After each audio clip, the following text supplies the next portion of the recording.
por como séptima vez. Hola Lau. Hola Chay, buenos días, Buenas tardes.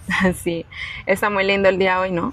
Sí. Como fresquito. Después de tanto calor era necesario. Sí, la brisa está muy bella, no te lo voy a Sí. negar. Perfecto para conversar contigo. Sí, sí. De hecho, antes estábamos hablando del hecho de que yo estoy con un sentimiento súper agridulce después de las elecciones. Siento que la universidad completa está en un sentimiento agridulce. Sí, como en un luto, ¿no? Como, es que es muy triste. Y sobre todo porque me puso más triste el hecho de haber visto un video. Bueno, no un video, una historia, un post donde hacían ver toda Latinoamérica. Y toda Latinoamérica era como cada país tenía como la bandera de Israel y de Estados Unidos. Y faltaba como Brasil y México. Que curiosamente son los países que tienen gobiernos de izquierda. Y es triste porque próximamente van a haber elecciones en Brasil. Sí. Entonces posiblemente ese gobierno de izquierda que hay ahora no va a estar no más. va a estar más, caiga y ya. Claro, eso me hizo recordar un poco como el concepto de imperio que hablamos en clase, Claro. de ese autor con ese nombre súper complicado. Sí. No Humer busqué de dónde es. Hamel.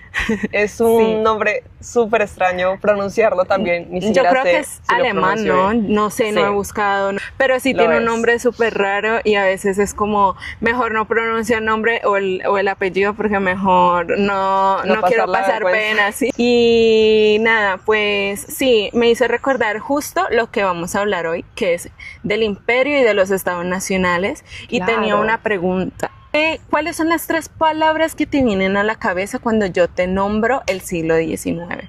Antes de toda esa lectura, ¿no? ¿Qué era lo que tú Claro. pensabas antes? Sinceramente, yo digo siglo XIX, se me viene a la mente. Si me pides 3 palabras que la relacione, es revolución, industria y naciones formadas. Ajá, y eso es lo que muchos piensan porque creen que está muy conectado a lo que es hoy en día, pero Claro. realmente no existían los imperios y justo la tesis de este autor es que en esos tiempos sí se estaba formando un nacionalismo y los estados nacionales, que después hablaremos de eso, pero que todavía existían los imperios y coexistieron al mismo tiempo. Entonces muy heavy saber eso, ¿no? Por mi parte, yo ya pensaba en cómo vemos el mapa actualmente, ya que te estaba refiriendo hace un rato al mapa.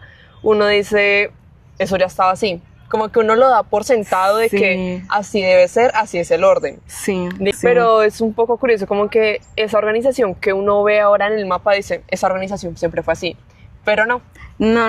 Eso lo vamos Y a de ver. hecho coexistieron, se transformaron y influyeron mutuamente los dos. Además, el autor no niega la importancia del nacionalismo, sino que dice, no, el nacionalismo es importante, fue importante, pero no hay que olvidar la importancia de esos imperios. Ahorita que mencionas como esa coexistencia de ambos, muchas veces se ve como si fuera algo cronológico, como que primero fueron los imperios, después de los imperios estados nacionales, bueno, aunque en medio está el nacionalismo, pero Sí. uno lo ve un poco como en una línea que sí o Sí. sí va a pasar, como que esto pasa y eso es lo que debe seguir y eso es lo que va Y a seguir. él justo, Osterhamel, justo critica eso, Claro. el ser simplista, el ser, de hecho el ser humano es muy simplista, ¿no? Como que o es blanco o es negro y no puede haber matices ni gris, pero realmente ellos dicen, sí, hubo una época de imperios, después hubo una revolución en todo eso, movimientos nacionalistas,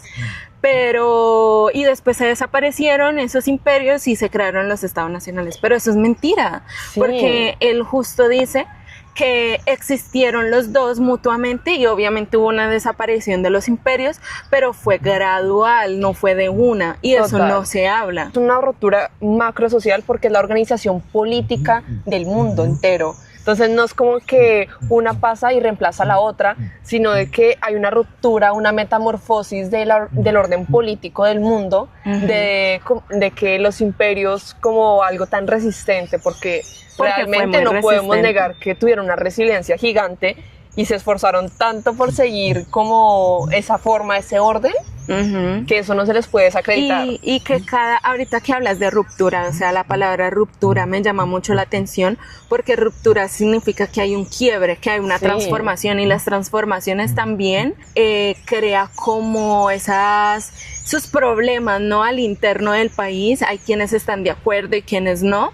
Y bueno, hablando de todo esto que ya dimos un contexto, demos un poco la definición de imperio y la definición de estados sociales. Bueno, cuando escuchamos la palabra imperio, normalmente pensamos en un territorio muy amplio. Y sí, es una de las características, pero el autor muestra cómo un imperio es mucho más que eso. Claro. Es una organización política, social. Entonces, esta organización política gobierna territorios muy extensos, pero sobre todo poblaciones muy diversas entre sí, que es una de las características, del imperio. Claro, es heterogéneo. Sí. No todos son iguales, ni todos tienen que ser iguales. Exacto. Muy heterogéneo.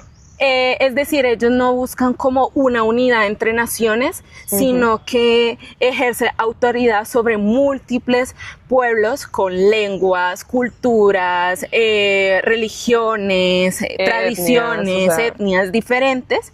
Y lo interesante es que la diversidad no aparece porque hubo un fallo en la unificación, sino porque era la naturaleza del imperio ser así. Ellos no buscaban esa unidad. Por ejemplo, Estados Unidos, que a ellos no les interesa, a Trump no le interesa que Latinoamérica o los otros países hablen la misma lengua, tengan la misma cultura, religión, tradiciones. Y entonces, eso también se puede notar en que, por ejemplo, ellos usan ciertos símbolos que les ayudan a su unificación política, como podrían ser, por ejemplo, el símbolo económico de dinero.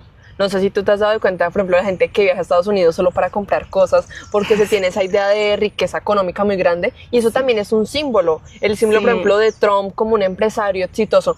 Y si te das de cuenta, se replicó exactamente lo mismo en Colombia. ¿Quién subió al poder ahorita? Una persona que tiene ese mismo símbolo de un empresario económicamente estable.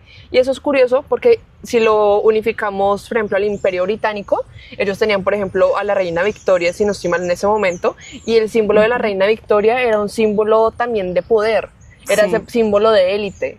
Sí. Entonces, más allá de que no solo no es una integración cultural, sino que es una integración política, es ver cómo ellos ponen símbolos que les, por así decir, coercionen a que ellos mantengan ese poder. Una locura. Sí, y también el hecho de que quería añadir que esa diversidad hacía que gobernar fuera mucho más complicado, ¿no? Era mucho más difícil gobernar en un imperio, porque como eran distintos territorios con distintos ideales, ideas, formas de pensar, lenguas, culturas, tradiciones, el desafío del imperio, de hecho, no era solo administrar un enorme territorio, sino mantener unida una población. Y ellos, pues, ellos no buscaban solo la unidad del territorio, sino en sí de las personas. Y si estaban de acuerdo o no, no les importaba, sino que les importaba que obedecieran. Claro. Entonces, no era necesario compartir una idea común. Lo importante era obedecer. Es como la obediencia, ¿no? El miedo. No necesitamos un pueblo unido en sentido de que todos hagan parte de la misma cultura, sino que necesitamos un pueblo unido en sentido de que todos nos obedezcan. De que todos sigan lo que se tiene. De hecho, ahorita que mencionabas otra vez el tema del territorio, recordé que en esos tiempos las fronteras eran muy moldeables, por así decir. Eso se me hace a mí como extraño, porque digamos ahora uno no piensa ni que el país vaya a crecer ni a reducirse. Es como que el país es el territorio que es. Sí. Mientras que en ese entonces las fronteras estaban como en constante cambio y transformación, pero también a través de eso se daban una destrucción horrible hacia el pueblo, porque una vez más lo que importaba no era el pueblo, sino que el pueblo obedeciera, y si no lo hacían, destrucción. Sí. Un ejemplo pequeño, otra vez volviendo al Imperio Británico, que como no, hicieron demasiado por uno de los imperios más grandes, imposible no mencionarlo. Ellos llegaban a ciertos pueblos, bueno, pueblos no, territorios, como lo fue Estados Unidos, y ellos realmente, el pueblo no lo mantuvieron. Ellos prácticamente fue un genocidio, porque lo que es Estados Unidos actualmente son británicos, en sentido de la población, porque mataron a los nativos, mataron a los indígenas. Entonces ese pueblo que no quiso obedecer, esa comunidad que no quiso obedecer, pero que poseía en el territorio, terminó siendo destruida. ¿Por qué? Porque no obedecieron. Sí, Entonces, no, y lo que yo decía ahorita, siempre ha sido así. O sea, Estados Unidos siempre ha querido como callar en forma más autoritaria, de formas más cuestionables. Pero bueno, hablando de eso, de administración, era necesario tener una organización capaz de ejercer autoridad en esta región y no tenía que partir solo del centro, porque que partiera solo del centro era muy complicado porque eran muchos territorios, entonces necesitaban como ayudas como jerarquías exteriores, ¿no? Sí. Entonces, porque claro, administrar solo del centro era muy complicado.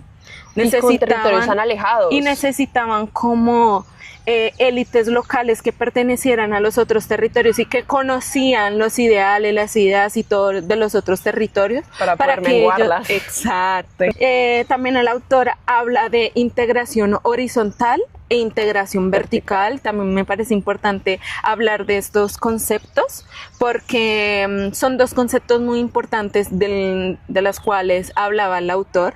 La integración horizontal era que consistía en mantener unidos los territorios, lo que hablábamos antes. Claro. Y la integración vertical era que buscaba asegurar la obediencia de las personas.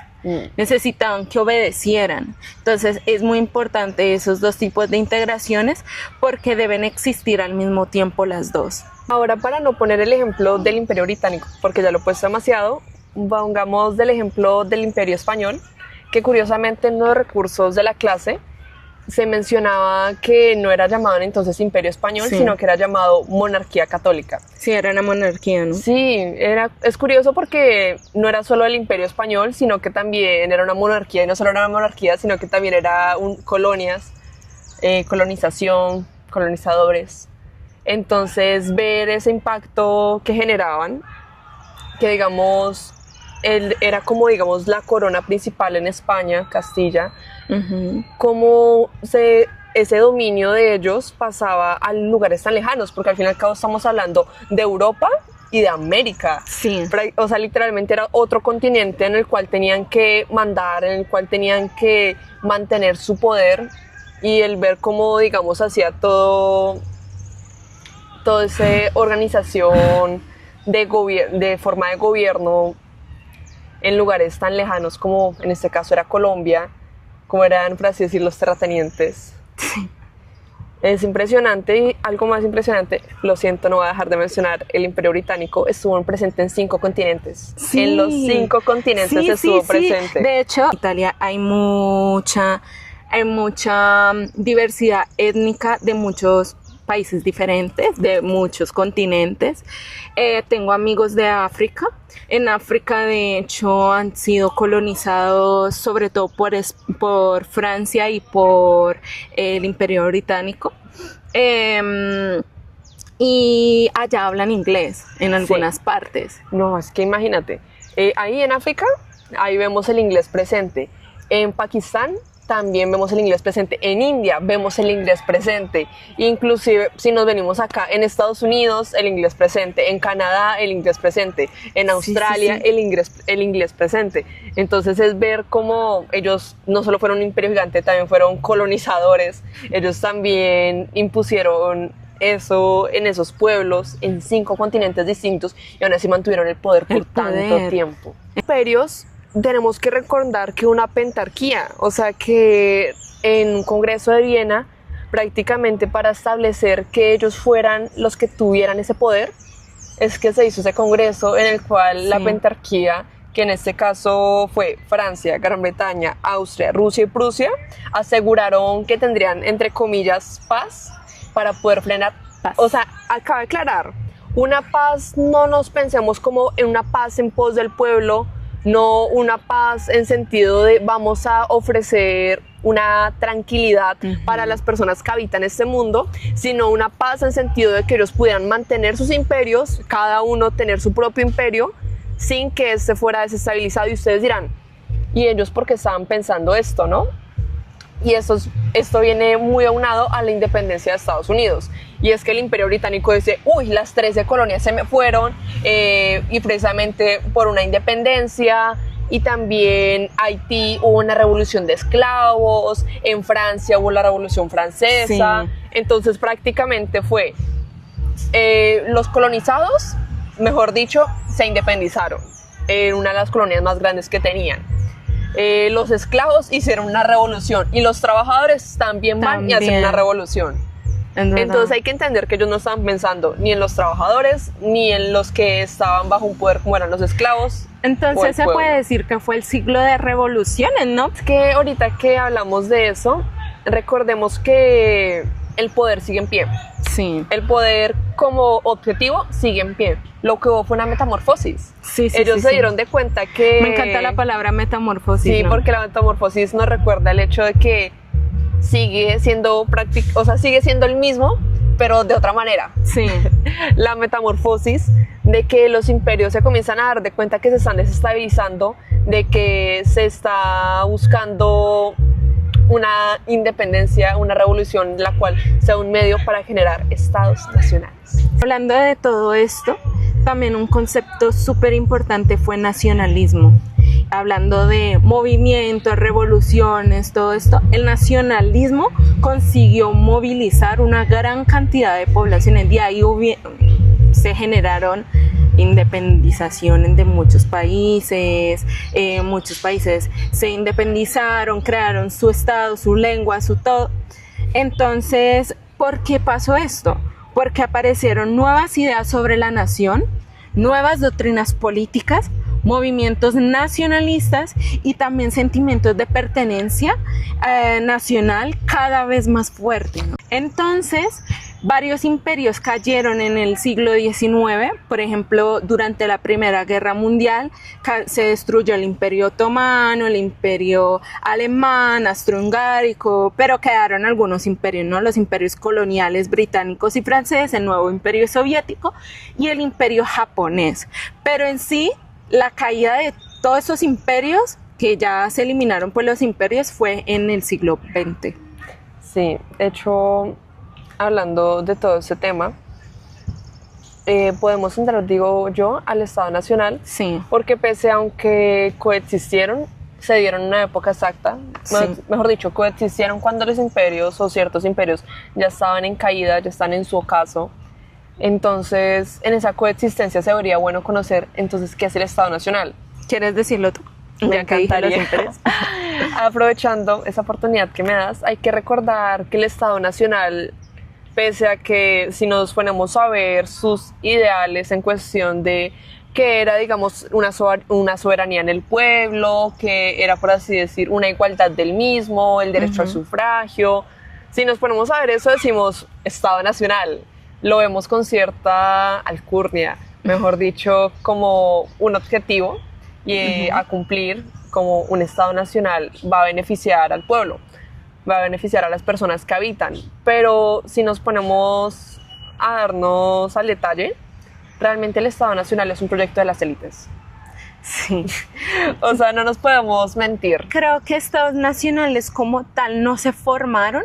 Creo que nuestra interpretación fue que fue más una idealización que una construcción. Obvio, sí hubieron estados nacionales, por ejemplo, Italia. Italia fue uno de los únicos estados nacionales que se formaron al comienzo. Ahorita vamos a eso, porque es un tema súper interesante eso.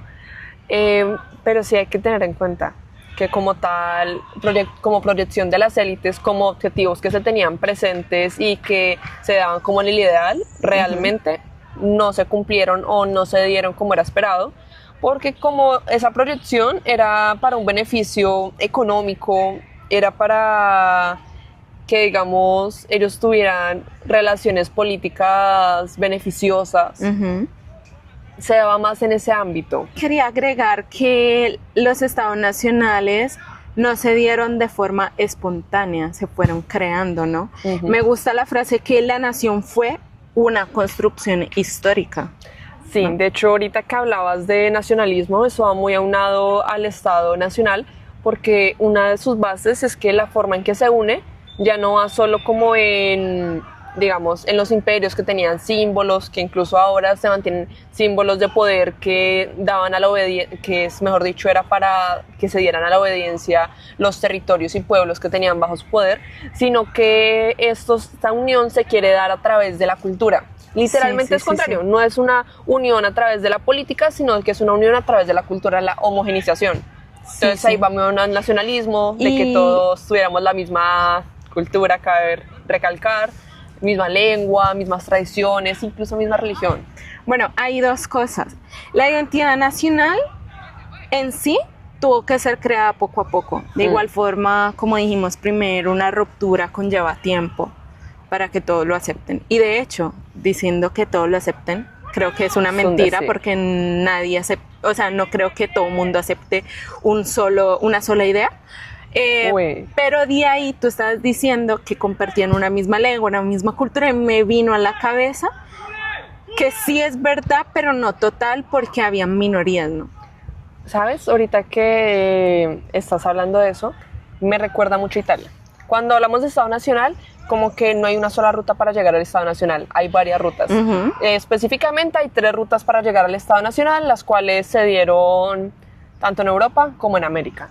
En este caso nos ubicamos en Europa, nos ubicamos en Italia, y en Italia, pese a que se podría decir, se dio un movimiento social, un movimiento nacionalista, en el cual fue, por así decir, el pueblo, el que se movilizó, el que se revolucionó. Sí, las personas se vieron a ver como una nación, ¿no? Sí, pero aquí cabe lo que no se cuenta, y es que fue el norte. El norte industrial es el que prácticamente impuso ese cambio Estado Nacional. Entonces, el que tomó, por así decir, la decisión y se hizo esa revolución desde ahí, pero para poder hacer esa, digamos, revolución, ese pueblo unido, ese nacionalismo, tuvieron que socavar al sur, que era el lado agrícola, que se movilizó en contra de eso, que no lo quería.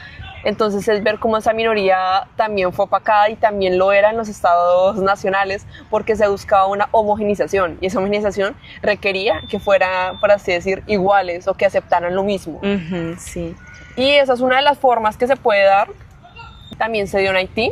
En Haití fue una revolución de esclavos. Oye, esa parte no me la recordaba. Sí, para poderse liberar. Entonces, prácticamente ellos también hicieron un movimiento de independencia en esa zona. Entonces, por ejemplo, esos se dieron de esa manera, pero aquí viene el detalle. No solo se hace de esa forma de, nos levantamos, revolución, independencia. No, también hay otro medio. Y ese medio lo hizo Alemania, bueno, creo que en ese entonces se llamaba Prusia, pero mejor dicho, comenzaron a unirse ciertos territorios germánicos para formar lo que ahora se considera Alemania, y lo hicieron no de la forma de unificación cultural como de somos un solo pueblo, somos una sola nación, sino que lo hicieron de una forma más económica. Es decir, que ellos comenzaron a quitarse impuestos dentro del territorio, es decir, que digamos esos territorios germánicos no tenían impuestos en la movilización entre trenes, que de hecho también hicieron vías férreas para poder movilizarse entre ellos. Entonces fue que no fue una unificación cultural meramente, sino una unificación a través de la economía. Y fue a través, como digamos, de esa unión en la cual tenían beneficios, que se va creando lo que ahora conocemos como Alemania. Y esa es una de las maneras, pero también hay otra, que ahorita tenemos que otra vez volver al Imperio Británico. Y es que el Imperio Británico, cuando ve que pierde a las 13 colonias debido a la independenciación, mejor dicho, pongámoslo así, se asusta. Y dice, no vaya a ser que pierda otra. Entonces, en Canadá se comienza a hacer, por así decir, hablar de, miren, ustedes pueden tener un poco más de autonomía, pueden tener sus propias instituciones, pero van a seguir en tema militar y demás fieles a nosotros. Es decir, que ustedes van a seguir estando con nosotros. Entonces, a través de eso se va como algo más paulatino. Ahí sí como que es pasito a pasito, poco a poco, y de una forma más calmada. Pero el mejor ejemplo de eso es Noruega y Suecia. Lo hicieron de la forma más pacífica, lo que uno se espera de los países escandinavos, literalmente lo hicieron de esa manera. Es el estereotipo, hicieron un plebiscito. Ay, sí. Y el plebiscito aceptaron que Noruega se separaba de Suecia. Suecia, Suiza. Entonces es como chistoso ver cómo pueden haber formas tan distintas de de cambiar, bueno, de hacer esa metamorfosis de un imperio a un estado nacional, y como pueden ser así tan conflictivas al mismo tiempo que tan pacíficas, es como, güey, entonces no hay una sola ruta. Claro. Tú me comentabas sobre la Primera Guerra Mundial, sobre la caída de ciertos imperios, la desaparición de otros, pero que seguían en pie, digamos, ciertos como Estados Unidos y Japón. Ujú. Ahí viene el detalle, y es que como tal ellos estaban consolidando como naciones, pero era diferente. Su poder no radicaba en, digamos, una extensión inmensa, en el caso de Japón, que es un archipiélago de islas, son pequeñas, ni en Estados Unidos como un ejército inmenso, tampoco, estaba fundándose apenas se estaba estableciendo. Entonces, cuando hablamos de después de la Primera Guerra Mundial, todos esos cambios que se generan, Estados Unidos y Japón comienzan a mostrar un poder a través de la tecnología. Exacto, no, yo también te quería decir, creo que igual después de una guerra siempre hay escasez, ¿no? Entonces los países más ricos, por ejemplo Estados Unidos, se rebelan o como que quieren imponer ese poder. Y se aprovechan de la escasez, o sea, saben, ay, siempre ha sido así, y es como, ay, no tienen dinero, venga, los ayudo, como el Salvador que tiene atrás como... No, tienes toda la razón. Y lo hacen a través de la economía y a través de la industrialización, de la tecnología, de todo eso, ¿no? Ahorita que me comentas eso de Estados Unidos, es que él también colaboró a que muchos países fueran, digamos, en América, lo que es América Latina actualmente, se independizaran. Es decir, que ellos prácticamente viendo después de la Primera Guerra Mundial, y aparte de que muchos imperios ya estaban escasos de recursos por el tema de que pues tenían que estar en muchas guerras, porque no hay que negar que ellos están en constantes conflictos para, digamos, que sus fronteras se expandieran. Entonces tenían muchos conflictos y obviamente eso consume muchos recursos. Y aparte de la Primera Guerra Mundial, como tú decías, hay escasez de recursos. Estados Unidos aprovechó y comenzó a decir, yo los apoyo para que se independicen. Y yo creo que independizarse también trae escasez, ¿no? Porque ya no depende. Cambios no políticos. sé, porque descolonizarse en sí, no sé, yo estaba pensando ahorita en Colombia cuando se independizó, cuando dijo ya no quiero estar bajo el poder de España. No, ahorita que me dices, Entonces, fue la debilidad de ellos que comenzaron, por ejemplo, Simón Bolívar aprovechó la debilidad de los imperios en ese entonces para comenzar a promover esas independencias. Un proceso de legitimación que tenían que hacer Estados Unidos, tanto como Japón, se tenían que comenzar a legitimar como fuerzas, mejor dicho, y como ya no era por fuerzas mediante un poder, como podría decirse, un ejército, porque curiosamente Rusia tenía un ejército inmenso, mucho más grande que Estados Unidos, lo hicieron a través de otras tecnologías, como por ejemplo vías férreas que pudieran transportar soldados, a través de armamentos que fueran más grandes, tanques, barcos que ya que fueran de hierro, acero.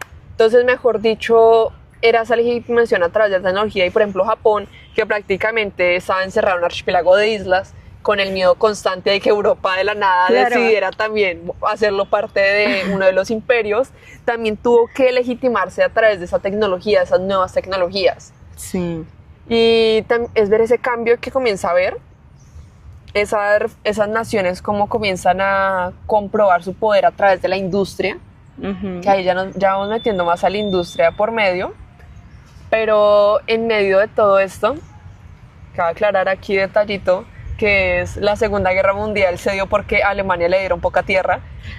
Aquí nos vemos en algo que para mí es una locura. O sea, cuando te digo locura, yo digo, esos imperios eran unos desquiciados y unos maníacos porque decían repartirse África. No, y es que lo peor es que a cada rato era como, bueno, ¿cuál nos repartimos? ¿Tú qué quieres? ¿Yo qué quiero? Como si la población fuera un objeto, ¿no? Como la población inexistente. Sí, no les importaba la vida de las personas, ¿qué pasaría con ellas? Como no, queremos el territorio, dividámonos esto, queremos más territorio, más recursos. Y hay que tener en cuenta quiénes se lo dividían, porque los más poderosos siempre. No era como que dijeran, uy, vamos todo el mundo a repartirnos el territorio de forma equitativa. No, ¿qué es eso? ¿Qué es eso de justicia y equidad? No, eso está metido por allá en otro lado, y en ese tiempo mucho menos. Entonces era ver cómo los poderes de ese momento, de ese tiempo, se repartían en el mundo. Acá te doy, las potencias europeas aceleran la ocupación del continente africano, reduciendo miles de entidades políticas a unas 40 regiones coloniales. Es decir, Claro. imagínate reducir un continente que tiene una diversidad étnica gigante de pueblos inmensa a 40. Uno dice, uff, ¿en qué momento? Claro. Vamos a hablar de algo más. Te diría que simplemente recordar que es en 1900, que ya pasa a ser el siglo XX, que este sistema europeo da su estallido. Que ahí realmente con la Primera Guerra Mundial es que se desequilibra todo el poder. Y lo más triste es ver que estos modelos, estos conceptos que hoy vemos como lo es imperio, todavía, aunque podría decirse que el concepto imperio se vería como anacrónico, la colonia también se vería anacrónico, es curioso verlo como aún ahora todavía se ve, todavía se sienten esos vestigios. Y no solo sentir esos vestigios, sino ver cómo aún se intenta ejercer ese poder imperial, se intenta incluso el colonial, aunque ya ahí va más, algo mucho más anacrónico, es ver cómo todavía se intenta ejercer. Sí, yo solo quiero decir como una de las cosas finales que creo que el mundo no ha aprendido. O sea, yo me leía historias de la época de Roma, pero también esto que estamos leyendo de los imperios, y es como se repite todo una y otra vez y no se aprende de la historia como debería de ser. Siempre dicen como la típica frase que quien no recuerda su historia está condenada a repetirla, pero siento que la gente de verdad, después de pasar momentos difíciles, vuelven y repiten lo mismo. Es heavy, ¿no? Fue traumático para... Sí. Porque siempre vemos esto como desde una visión de este imperio hizo esto, esta nación hizo esto, estos poderes políticos hicieron esto, estas relaciones internacionales que se manejaban en pos de mantener el poder decidieron esto. Pero no nos damos de cuenta de lo traumático que fue para las personas que lo vivieron. Claro, en los pueblos, sobre Sí. todo la gente pobre, la gente humilde. Como dato curioso, hace poco veía un estudio que decía que siempre para la gente pobre es mucho más traumático Claro. recuperarse de, mejor dicho, de problemas que hay en un país. Dime 3 similitudes entre imperio y estados. Imperio y estados nacionales. Buscan el poder. Realmente ambas en lo que están en la búsqueda es una búsqueda de poder. Sí. No están buscando más allá de poder mantenerlo. Otra que podría haber es que siempre va de la mano de las élites. Entonces aquí nos encontramos con que las élites siguen al fin y al cabo estando en ese poder, otra vez, aunado. Y una de otras que podría haber, que las relaciones internacionales siguen en pos de que se mantenga esa, entre comillas, estabilidad para beneficio propio. Sí. De que beneficio propio me refiero otra vez el beneficio de las élites para mantenerse en el poder y tener beneficios tanto económicos, que de hecho esos cambios al fin y al cabo entre imperio y Estado nacional, al fin y al cabo son para relaciones internacionales, políticas, en beneficio. Ya concluyendo, hablamos de imperio, de estados nacionales, porque pues ese fue el autor que vimos, Osterhammel, nuestro querido Osterhammel. Y él también decía que mirando el mapa uno podía darse cuenta que todavía existían en el siglo XIX los imperios, por Sí. eso el mapa que primero mostramos, que va a aparecer también en pantalla, demuestra que todavía existían los imperios. Entonces, romper un poco como con esa visión simplista. De la modernidad, ¿no? Sí. Como que sí. Y ya, ¿tienes Sí. alguna pregunta, algo? Lo único que diría es que es una ruptura macrosocial inmensa, es cambiar el orden político que había en el mundo, es ver cómo lo que hoy llamamos modernidad todavía ha sufrido tantos cambios, que realmente el mapa que vemos todos los días ha sido el mapa distinto en cada siglo, en cada pedazo de siglo, mitad de siglo. Ese mapa ha cambiado, se ha transformado.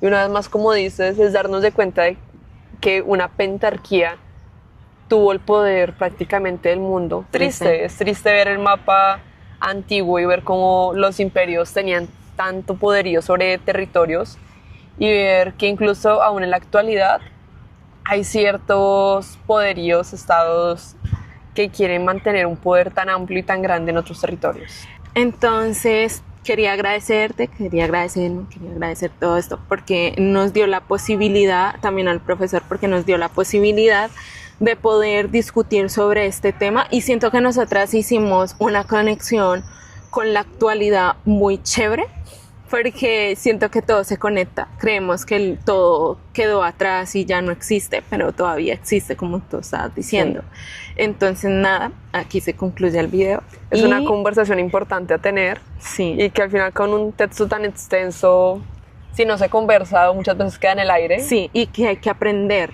de los textos, de la historia, de lo que ha pasado, porque es importante saber esos datos históricos para saber de dónde se origina todo esto que pasa hoy en día. Claro, porque si no lo conocemos, no vamos a ser capaces de identificarlo actualmente. Sí, sí.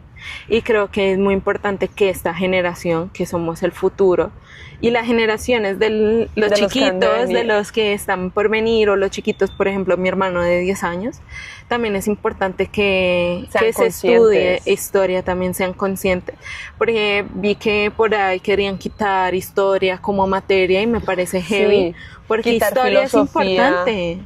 O sea, realmente es quitar lo que nos permite entender al mundo. Imagínense aquí un dato curioso, fueron las élites, fueron las élites las que al fin y al cabo plantearon las ciencias sociales, porque necesitaban entender el mundo para poder gobernarlo. La historia se cuenta desde el punto de vista de las élites, desde el punto de vista de los que gobernaban.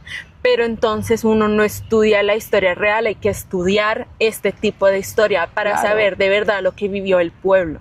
Hacia la cámara, hacia nuestro pequeño público es, si fueron las élites las que plantearon las ciencias sociales para poder entender el mundo, nosotros como estudiantes, si no entendemos el mundo, ¿qué estamos haciendo?